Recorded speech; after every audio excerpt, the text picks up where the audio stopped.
the Muslims that come here, they're trying to convert people rather than making sure that the students they already have in the religion are meeting the certain standard. Yeah, so there's an issue with this. Again, it goes back to the nature of the human being, the fact that we are fallible, we can make errors, etc. The point here I'm making is that this is what you're describing is that this is why I asked you what tyranny was. This is a tyrannical system. Just look at when the Muslims went into Jerusalem and the Umar ibn al-Khattab, and when the Christians went into Jerusalem, what was the difference in terms of? Do you know anything about the history of that? You guys didn't kill women and children, and they did. They killed everyone. Yeah. Everyone. Yeah. Including women and children. Everyone. Yeah. And for Muslims, this wasn't the case. For you guys, it's okay to kill someone who's a kafir. No, it's not. It's not okay for you to kill a kafir? No. Really? Yeah. We could use the highway code example if you like. So the highway code is given, and then there's two groups of people. There's the people who believe in the highway code and the people who don't believe in the highway code. The people who believe in the highway code call themselves Highway Codians. Submitters. Yeah. No, submitters, because right. that's the key part, because Muslim means one who has submitted. Yeah. They call themselves submitters to the highway code. And then when they go and do the opposite to the highway code, I have to say that's hypocritical, because they're not I doing... agree with you, it's hypocritical. And then I have to look at the fact that if they are saying that the highway code is perfect, and then they are going against it, it can't be that perfect, because they've said they're submitted against it, and then they've chosen to do the opposite of it. So this is where it doesn't follow. This is where it doesn't follow. If the one who's not following the highway code, even though they said they're going to adhere to the highway code and they're going to follow the highway code, and they don't follow the highway code, you can't blame the highway code, and that's what you're doing. No, I can, because they're saying the highway code is perfect. 1 second, let me just. So it's not perfect because they're not following it. This is illogical. Doesn't follow. It doesn't follow. This is an illogical statement. It's a non sequitur. You're saying that because people don't follow the teachings of a book, they don't follow it. They say they do, but they don't follow it. Therefore, this makes the book false. Yeah. This is not logical. No, because if it's a perfect book, let me just finish my sentence. So all it explains is that in that instant, they're not following the teachings they should be following. The what? In that instant, when they're not following the highway code or the book that they claim, all it says is that in that instant, they're not following the book. Nothing to do with the veracity of the book, the truthlessness of the book, nothing to do with that. No, it does, because if the truth was there, if it was so those people who call themselves submitters to the highway code, they can't then go and turn other people who don't believe in the highway code into one of them, because they don't obviously follow it themselves perfectly. They can't claim that it's the perfect book, if it's the perfect truth, and that everyone else should be submitters to the highway code, if they themselves are not following it perfectly. So then I understand what you're saying. There. So what you're saying is that unless you are perfectly adhering to the highway code, you can't teach anyone else the highway code. Yeah. I don't agree. Not even teach. Yeah. It's the fact that you're trying to make them one of you. You should follow the highway code. If someone is not perfectly following the highway code, they should not teach anyone that they should follow the highway code at all. Hypocrites. I don't agree with that. Hypocrites. How can you say you need to submit to the highway code, and when I'm driving, I don't follow it 100%. I do what I want. I'm not submitting to the highway code. I'm submitting to myself at that point. So now there's a difference now. This is interesting. I like this conversation. So there's an interesting thing here. So do you know what tyranny is? Yeah. What's tyranny? Just a general. Someone in charge who's doing what they want. Yeah, enforcing and not for the people. Yeah. So, for example, in the Quran, because we have I would say Islam is a wonderful religion, my perspective. It's a wonderful deen. Yeah? So, does it require from us? Is the human being required to be perfect in every way, sinless, not doing anything wrong? The reality is that this is not our nature. We are a creature that is can make errors and make mistakes. No problem. No, but there's a difference between willful mistakes. I understand. And unwillful mistakes. Sure, I understand. Let me just make a point. So the Prophet said that every son of Adam is a sinner. Every son of Adam is a sinner. The best of those who sin are those who repent. Okay. I'm confused. Does that mean Jesus was a sinner? You're taking the conversation in another direction. We're talking because you just said every son of Adam is a sinner. So I just have to clarify. Does that include Jesus? I understand. So rather than talking about specific personalities, you're not hearing the point that I'm making.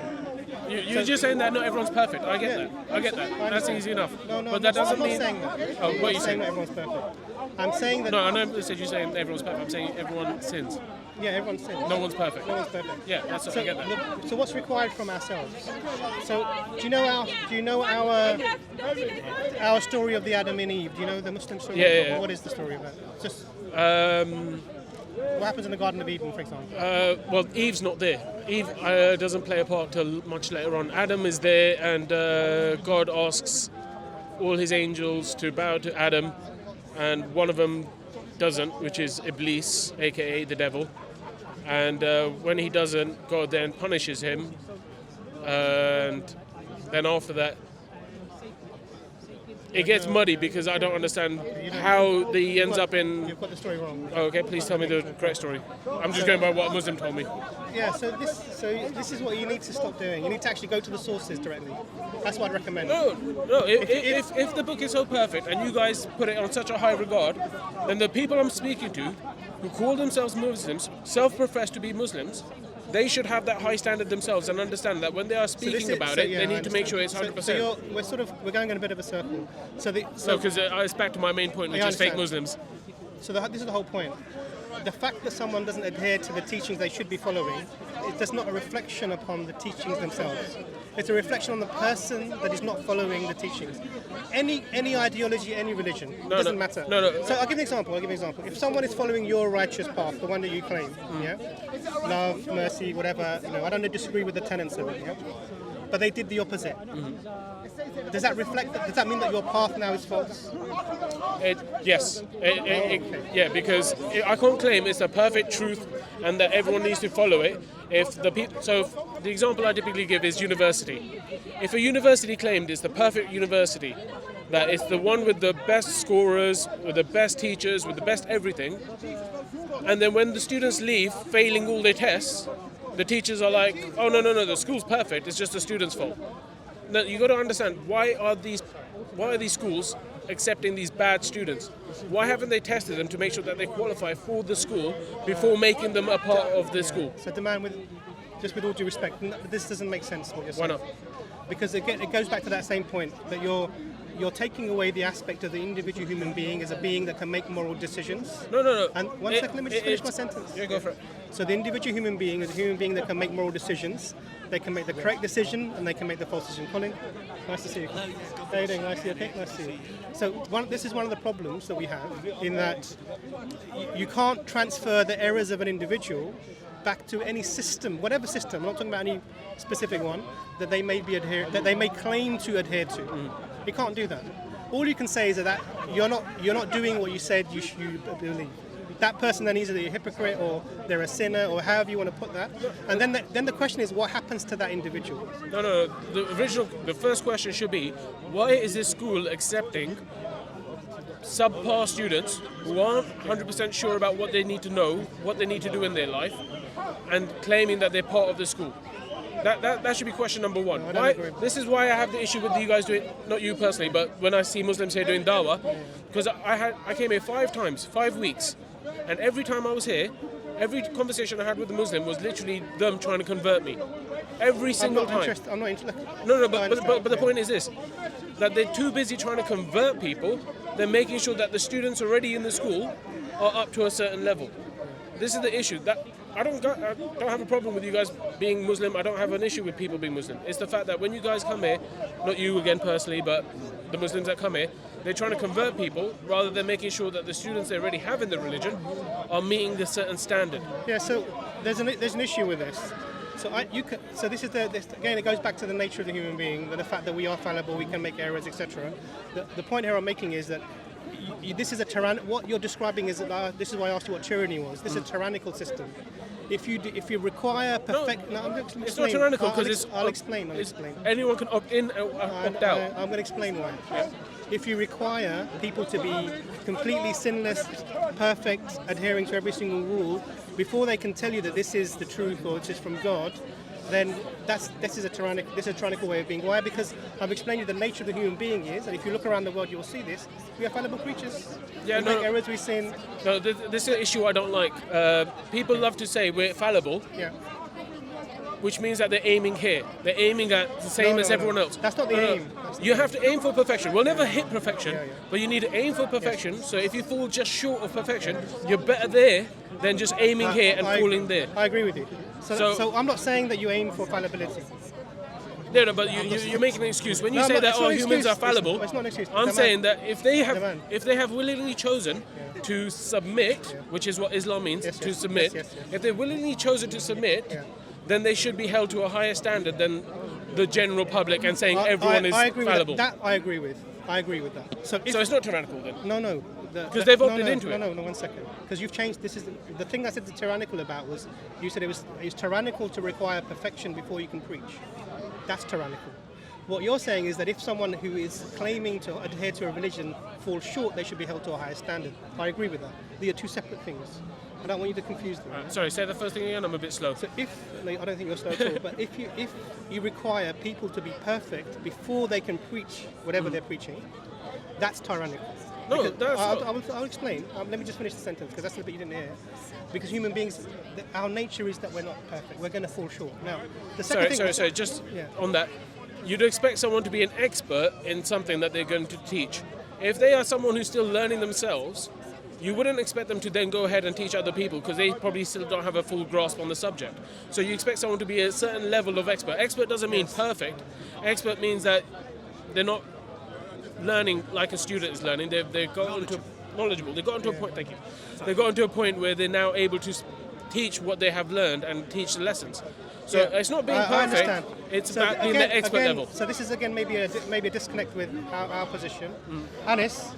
Sorry, let me just. You're right. Yeah. So this is another aspect. So I don't have this concept. As Muslims, we don't have this concept that you have to know everything, or be perfect, or even be a subject matter expert before you call people to the truth.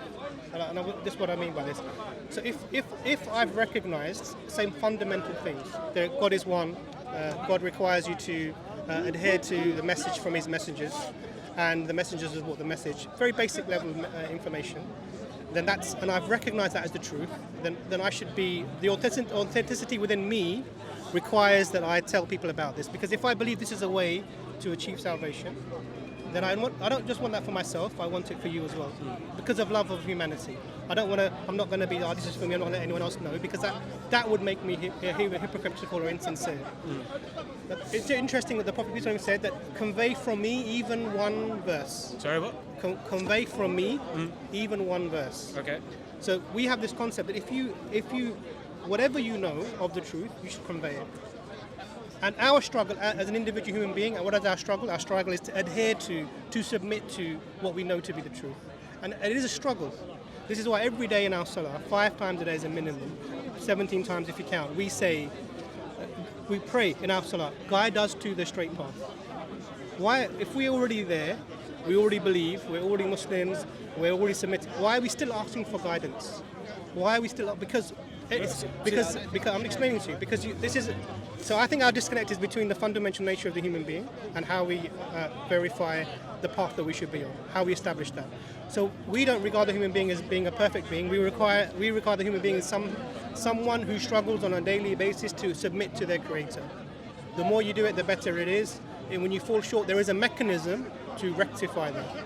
Now, the point here is that when it comes to speaking to other people about how to be in the world, which righteous path you must take, I don't refer to myself as the source. I don't refer to consensus as the source, and I don't refer to common sense as the source. I refer to something beyond human beings, anchoring my belief systems and my reasons for being in the world. Yeah, according to your perspective and your subjective. Absolutely, this is our position, my position. Yeah, subjective though as well. I agree with you if you want to say that, but then the same thing then comes. Your righteous path that you believe in, your righteous path. You're scaring me with your mask. Your righteous path that you believe in. I'll scare him more with my face.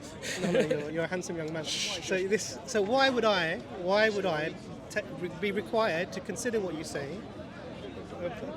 to be something that I should gladly follow? What's the reason for that? Or unless you're saying this is for me, and it doesn't matter what you do, I don't mind. Well, it's like you said. If you have a certain level of truth, you would want to share it, otherwise you're hypocritical. It's the same thing with me. So I offer the choice. I remind people, you got the righteous path or the self-worship path. your choice which one you want to go down. I can't force you to pick one or the other. It has to come from the self. That's why I like the fact that Islam is called Islam, because it means submission. It's not something you're forcing on someone. It's something that someone relinquishes themselves, their own will for God's will. Yeah. So I'm like, I like the fact that Islam says this. But then when I see that people who call themselves Muslims don't actually do this, they just think it's went to Hajj, I did the Ramadan, I did this, I'm a Muslim. Where they don't actually understand that it's actually how you live your life every single day, every single moment. Yeah. That's where my issue comes, that it turns into a belief-based system rather than a deen. So your issue, I don't have any problem with that. I agree that if there are people who are just doing the outwardly things, then they're not submitting properly. In every single moment, every single thing we do, we're required to be conscious of God. Eating our food, stepping into our home, stepping out of our home, greeting family members, getting in your car and driving. This is all part of it. So it's ingrained within us, and we have a system within Islam to make sure this is the case. We have a system for that, and we are taught. But it's not the case. That's the point. No. There is a system, but it's not the case. This is why I have to blame Islam at that point. What's not the case? You said that people don't submit to it. Yeah. So all you can do at that stage, because there's the message, there's the people who claim to follow the message, and then there's the outcome. If people are not following the message, you can't transfer that back to the message yourself. Like I said, this is why I'm happy for you guys to do dawah to other Muslims to make sure they're on the righteous path. But when you're doing it to collect new converts, you're not actually trying to get quality. You're trying to get quantity. You're trying to get another brother. You're trying to grab another. Let me try to maybe change the paradigm a little bit. So we have there's a certain level that you have to attain before then, which is sufficient. That's worrying. This level that you have is sufficient then to make an impact on what your hereafter will be. Okay, this level. The level isn't perfection. So we're not required to be perfect to enter Jannah. That's not required for us. But there's a certain level that you have to get to. And the minimum is to enter. So say if there's somebody 30 seconds before death who is not a Muslim, 30 seconds before death, is there anything that they can do to affect their hereafter in that moment? There is. Oh, you're asking me or are you telling me? No, I'm asking you. I don't think so. In our concept that there is. So if this person were to sincerely accept that there is nothing worthy of worship except for Allah, and that Muhammad, peace be upon him, is the servant and messenger of Allah, that in that last dying 30 seconds of their life, it would change the outcome for their hereafter. And what have they done? What have they actually done? Like in terms of actions, apart from speaking these words, nothing. So we have a different. So you and I, we have a different concept of what's required to attain salvation. That's what I'm saying. You guys have a belief-based system, whereas mine is deen. No. It's a way of life. So you're making these two terms. Because you just said that someone who's lived their life for themselves, and then last 30 seconds before death, they go, oh, do you know what? Let me just make sure I get into heaven. No. So I use the word really specifically and intentionally. Sincerely. Okay, yeah. So you can't. No, well, they are sincere. They do want to get into heaven. You can't do a one-up on God. You can't trick God. It's not a game. Yeah. I'm not talking about. I agree. You can't trick him. I'm not talking about people who want to play games. I'm talking about the reality of the matter. So the reality of the matter is the people here who are speaking to. So if I know somebody is a Muslim, they profess this. They say La ilaha illallah Muhammadur Rasulullah sallallahu alaihi wasallam. They express this. And then I see someone here who doesn't know that Allah is one, who doesn't know about the Prophet Muhammad peace be upon him, who is following their desires maybe or living their life according to what the society is. Where is the greater need? I'm not talking about my perspective. What is the greater need for the human being? I have two human beings. Where is the greater need? The greater need is the one who is the most astray from the truth. No, it'd be the one who's professed, because he's the one who's most susceptible to your message. I'm talking about this is where we disagree. No, but you're trying to help him grow. Because anyone could say, this is the thing. I asked a Muslim, and I know you're not going to like me saying this, but I did ask a Muslim here, and I said to him, is the Shahada magic words that suddenly transforms everything? Or is it just the beginning of a journey that you then need to start taking, trying to get better and try and move towards God? And he said, no, it's just magic words. As soon as you say it, you're Muslim. You're someone who's I don't know who you spoke to. I don't believe you. But anyway, it's online. You can have a look on my page. So the words themselves are an action based upon belief. So you believe something, you arrive at something sincerely, and the words are the manifestation of your belief in action. Words themselves are action. Now you have somebody at this level. For me, now because we have different worldviews, and you can have your world no problem. In our worldview, this person there's a house that we want people to get into, and then they want to get to the top of this building, which is ultimately where they're trying. They're in the building now. They've opened the door and they've gotten the keys to this building. They've shed their shahada. Now they're in the building. Everything else is the journey that they're going to try and perfect. But they have two things. They have started the journey of submission, and they have a mechanism for rectifying themselves with the Creator. Now that's a different thing, but we can come to that later. The need for this person who's given the shahada, and the need for the person who does not know. The one who does not know is in greater need. I'll give you an example. I'll give an example. I know I'm talking a lot. I'm sorry. No, that's okay. If there's someone on the battlefield who's got a mortal wound, yeah, and there's someone else, and there's two people who are identical. They're both, one's femoral artery's cut, another one's femoral artery's cut. I give one a tourniquet and I give another one a tourniquet. They're both bleeding. They're going to bleed out. One puts the tourniquet on and he's holding it. He hasn't done it properly, but he's done it well enough that it will prolong his life. The other one doesn't know how to hold the tourniquet. He doesn't even know what a tourniquet is. He's going, why have you given me this piece of string? I'm bleeding here.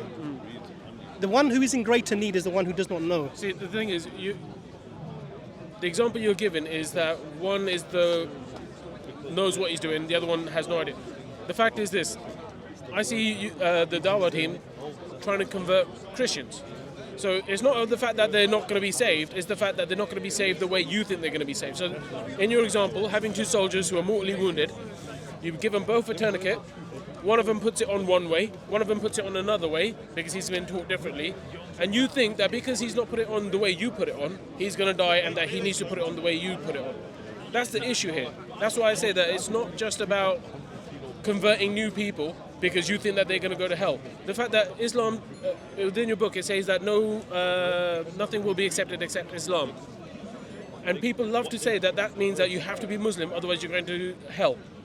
But that's not what it means. It means that you need to submit.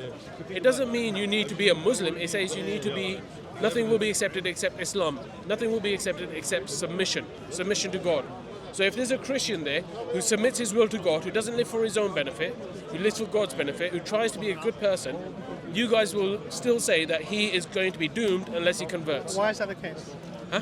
Why is that the case? Why is what the case? Why is that? If I accept your analogy, why is that the case? So I don't get what you mean. Why would it be that I go to the Christian because I would categorize the one who does not know with the Christian who does not know, with the Jew who does not know, with the Hindu or the Sikh who does not know. Because you believe that yours is the true religion and everyone else is fake. Because we aren't perennialists. I know that what does that mean? So you're using big words against me, man. So Sikhs, for example, they believe, one of their beliefs is that all paths lead to God. There's no specific path. All paths lead to God. Muslims, we don't hold this view. Christians don't hold this view. Jews don't hold this view. So and this is why Christians are speaking to Muslims, this is why Muslims are speaking to Christians, because we ultimately are trying to establish for the other person, and they're trying to do it for us. I'm not saying that they're insincere. They're trying to establish a mechanism for us to accept that what they have is the truth, so they will give us a better outcome in the hereafter. Gentleman Colin here I was speaking to earlier, spoken to him many times. I don't doubt his sincerity.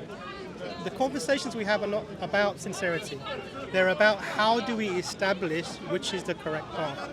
Yeah. So now that's why when I was discussing with you, I wasn't interested. I don't doubt you're sincere. That's not my. I don't care. You seem like a nice gentleman. I'm sure you're very sincere in everything that you do. Even with a mask. Even with a mask.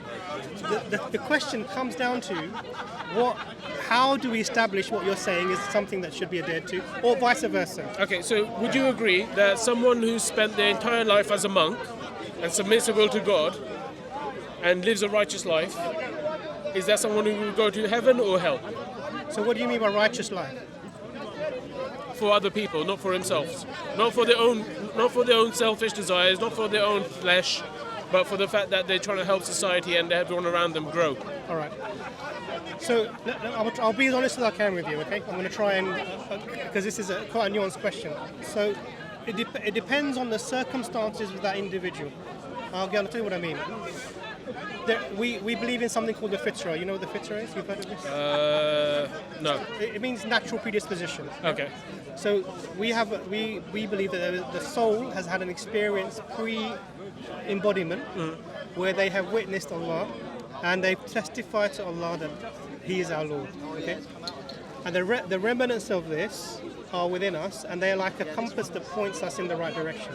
So if you look at a lot of studies on in young children, there's a famous Justin Barrett study, everyone mentions it, I'm sure you come across it, where they took pre-socialized children from mainly atheistic societies. They all believe in a higher agency, some sort of higher power. Yeah. So this is an inherent, innate belief within human beings. Now we as Muslims, we understand this. This is not news for us. Why? Because we believe in this concept that the soul has already been had experience with the Creator prior. Now, one of the things that comes from that is you knowing basic things. This mic is not God. The tree is not God. The sun is not God. The moon, that man is not God. These are inherently within you. Do you understand? Now, this can be corrupted and changed by the society.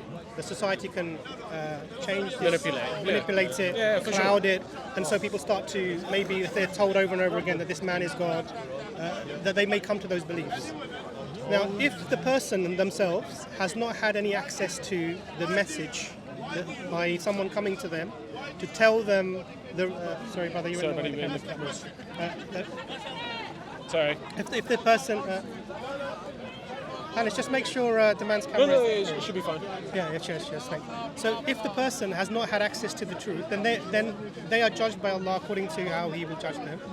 If someone's... Let's take an extreme example of the person on a desert island who never sees anybody, what would happen to them? They are given a specific individual assessment from themselves. So we don't believe in blanket assessments or anyone. So for Muslims, what we can't do is for any individual say whether or not they are saved or helped. We're not in that position. No, I agree. As a group, only God can decide. Absolutely, only God can decide. But as a group, we can say that if somebody were to hold the beliefs that there was a man who was God who died, and that was the only way for your sins to be. This is something that's not part of the religion, and this would be leading astray. And if you held this belief system, especially if you receive the message of Islam, then you're not going to have a good outcome in the hereafter. Do you understand? So I'm not answering your question. I'm just giving you the nuances. You're saying God decides and we can't decide. But then the Quran says that on an individual basis, but ultimately on an archetypal basis, there are, if you don't believe that God is one and you don't worship anything that's in the creation. Yeah, but this is where my other issue is. I've got a few issues with Islam, and this is one of the other ones that you just ended up coming into. Is the fact that for you guys it's okay to kill someone who's a kafir. No, it's not. It's not okay for you to kill a kafir? No. Really? Yeah. Okay, that's good to know, because just say that to the camera. Say you can't kill kafir. Yeah, you can't kill kafir. Perfect. All right, cool. Because once again, another Muslim has told me that you can kill kafirs because they're not. So this is why you need to go to the source, isn't it? Well, I'm trying to talk to the people who represent it. So let me say, look, there is no Islam. There's no vigilantism. Yeah. There's no what? Vigilantism. Okay. So I cannot take the law of anything into my own hands. Do you understand? So if whatever that situation might be, I can't. Sorry, there's a lot of shouting going on. What's that? I can't take anything into my own hands. So the idea that somebody can arbitrarily go up to somebody you're not a believer and kill them, it's just not No, but isn't that what happens at the end times, according to you guys? At the end times, you guys join up with the Christians to kill the unbelievers. So now what you're doing is it's interesting. No, because that's what I was told, so I'm just trying to clarify. So now what you're doing, we're not intentionally. Intentionally. It's a QR code. For your YouTube channel? Yeah, it's just because it's a long one and it's Demand's Golden Dragon, so okay. instead of people typing it in, it's just like that's good. Flash them. So the point here is that you're taking a war situation at the end times, a war situation at the end of time, and you're taking that and applying it to current standards. Yeah, but we're in the end times now. You can make the claim, but what I'm saying to you is a conflation. It's not the reality. No, because if it's allowed in the end times, it must be allowed before the end times too. That's again illogical. It's not. That doesn't follow. So you're not allowed to kill them before the end times, but after, during the end times, it's okay. You're conflating things. I'm trying to understand. I'm just explaining to you. So these general statements that you're making, that you can kill kafir like this is just unfortunately a narrative about Muslims that people like to paint. That is not based on reality. It's not based on reality. So, for example, when if you just look at when the Muslims went into Jerusalem under Umar ibn al-Khattab, and when the Christians went into Jerusalem, what was the difference in terms of? Do you know anything about the history of that? I think you guys were ruling at a certain point. I think this was when they went in, when they actually entered the city. Oh, okay. You guys didn't kill women and children, and they did. They killed everyone. Yeah, Everyone. yeah, including women and children. Everyone. Yeah. And for Muslims, this wasn't the case. In fact, they were. It's completely different. It's worth interesting to watch and look and listen to.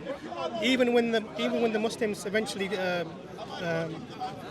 freed Mecca from the rule of the pagans, that if you look at that, the Muslims were overwhelming majority under the Prophet Muhammad's brilliant. And when they went in, everyone essentially was freed. Whoever Prophet went into that place, whoever's in so and so's home is free. Whoever goes to this place is free. So all of the people were essentially. It was like a bloodless overtaking. You understand? Now, if Muslims were like, "Oh, he's a non-believer, kill him," that's essentially a parody of. No, because for you guys, it's the fact that they can only be saved if they become Muslim, and if they refuse to convert, then they've chosen to go to the hellfire, and then it's obviously you guys doing them a favor or something. That's the way the guy explained it to me. How can you be said someone who's going to go to the hellfire? How can killing them do them a favor? Because in fact, keeping them alive and giving them the message for as long as you can is going to. No, I agree. I agree. But it's the way that guy explained it to me. I don't know who that guy was. I disagree with him. Yeah. But the man, interesting talking to you. Anything else you wanted to say? Or? So many things because we ended up skipping a few things. But I think the best thing is. If you want to summarize, you can. My best summary is that there's 3 types of Muslims. There's the good Muslim, the fake Muslim, and then the non-Muslim. So there's the good person who tries to submit to God, may make mistakes, but they're not willful mistakes. He truly tries to put God first, and then obviously sometimes he may make a mistake. There's the fake Muslim. That's the Muslim that claims to be Muslim, but only lives for himself and through rituals and through beliefs. And then there's a non-Muslim, which is someone who does not submit their will to God. And that is across all religions, because I don't see a difference in religions. I see that if you're Christian and you submit your will to God, then God will recognize that as submission. And the fact that you didn't just copy this particular religion, he's not going to go, you go to hell.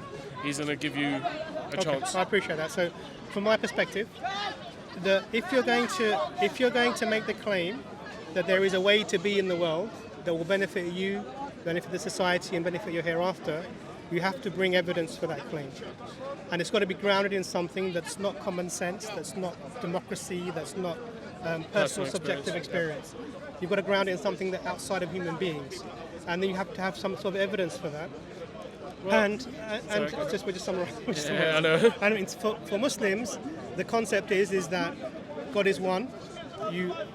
Once you've established for yourself that this message is from the Creator, and you submit to Islam, you do your best to adhere to that message. And if you fall short, we have a mechanism. I mentioned the mechanism without mentioning what it was, which is you repent and you rectify yourself to bring yourself back to the path. The other part of it is, if you believe you're on the truth and you believe that my way of being in the world is going to benefit me now and in the hereafter, out of love for humanity, you invite people to that. I do not require to be perfect myself to start on that journey of calling people. Because if that was the case, no one would ever do it, because none of us are perfect. No, I understand, but I think the issue... Sorry, I know we were summarizing, but I'm just going to make... There's a couple more points. No worries. One of the issues I have, again, is the carrot or the stick. If it's a carrot, it's like, oh, do this and you get to heaven. If it's a stick, it's do this or you're going to go to hell. When you have these kind of factors at play, one's decisions are going to be selfish. You're going to be doing good because you want to get to heaven, or you're going to be doing good to avoid hell. My thing is, forget about heaven and hell. Just submit your will to God. God has sent down, this is why... Another reason that Muslims and Christians both don't like me is that I say all books came from God. I knew you were a perennialist. Sorry? I knew you were a perennialist. I knew that you were a perennialist. That's someone who believes that all paths lead to God. Yeah. Well, it's like... we'll get onto that another day. Another time. We'll speak again, I'm sure. But essentially, all the books came in 2 parts. The first part is the truth, and all of the books have the same truth, which is worship one God. Don't put any man above God or anything above God, any kind of car or idol or whatever, and to be a righteous person. That truth is clear in all of the religions. Where the religions differ is in the prescription of the time. So maybe one people had a certain prescription, maybe at a different time, but different people had a different prescription. And this is where most of the arguments happen. And if you wanted objective truth, which you wanted for my claim, it's literally just the truth that's evident in all religions. Worship one God, don't worship anyone else, and be a righteous person. Okay, so it's in summary for that, just to summarize that. So we believe that God sent to every single nation a messenger. The Quran says so. We sent to every single nation a messenger. And why? Because God is just, and He does not punish a people until He sends a message. Because God says in the Quran that we do not punish a people until we send them a messenger. Now, the message has always been the same. Worship one God alone without partners. The question really is that when you examine the reality of people's claims to be doing that, is it true? And we can only Is know. it for us to judge that? There's a way of arriving at it. So if you want to follow something, you're not going to follow blindly. You're going to verify the veracity of that particular thing. Am I going to follow this? And will it take me to? Or am I just blindly following this because I was born a Muslim or I was born a Sikh or I was born a Hindu? Because that's the wrong position to be in. Yeah, 100%. And what you need to do is at some stage in your life, 10, 11, 12, 13, 14, you get to that stage where you're thinking independently and much more critically. You've got to arrive for yourself at the conclusion of what is reality, what is the truth. That process involves verifying the message and the messengers, and is it from, can I say that this message... Yeah, but then it would always be subjective. This is why No. I don't like using that whole... Yeah, I understand. Because each religion is going to say, no, our message is true, our message is true, But and it's about verifying. So it doesn't mean that you accept the claim, you verify it. The other way is... The only way you can verify it fully is to say, God, which one did you write? The other way is from yourself. It comes from yourself. Yeah? The man, lovely speaking to you. You too, I man. wish you all the best. Yeah? Appreciate your time again. I hope you can change the mask at some point. I'll take it off now. No worries, take care. Thank you so much.